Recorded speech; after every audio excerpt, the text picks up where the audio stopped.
Hello everyone, Dr. DeWitt Scott back in with another book review for Black History Month.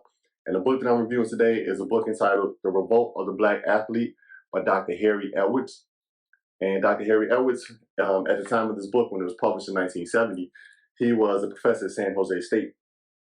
San Jose State at the time was a hotbed of political activism coming out of the 60s, much like San Francisco State and Cal Berkeley and a lot of those other universities in California.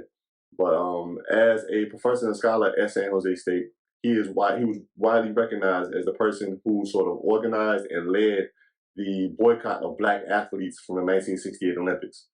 Because of everything that was going on in the 60s, late 60s with the civil rights movement and transitioning to the Black Power movement, Dr. Harry Edwards felt that because black people did not receive full rights in America, that black athletes should be active in boycotting the 1968 Olympics. He was able to organize and reach out to a lot of the famous black athletes at the time, including Jim Brown, Kareem Abdul-Jabbar, and a number of others, to speak to them about potentially boycotting.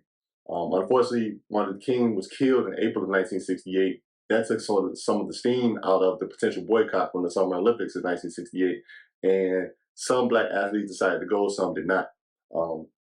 Dr. Harry Edwards talks about their process of organizing these athletes, where the ideologies come from as far as understanding the black athlete as an asset to America versus just an autonomous athlete in his or herself. And he talks about that in his book. And he also talks about a lot of his individual political educational views. But he is a person who has gone down in history as the biggest influence for the 1968 Black Power salute of John Carlos and Tommy Smith and the Mexico Olympics when they won the track and field. As a matter of fact, they are used as the cover of his book, The Revolt of the Black Athlete. But it's a very good book because it's written from a different standpoint when it comes to black history and black culture. I think it's a great snapshot in time of the thinking of black athletes and black sociologists, black scholars of the late 60s, early 70s.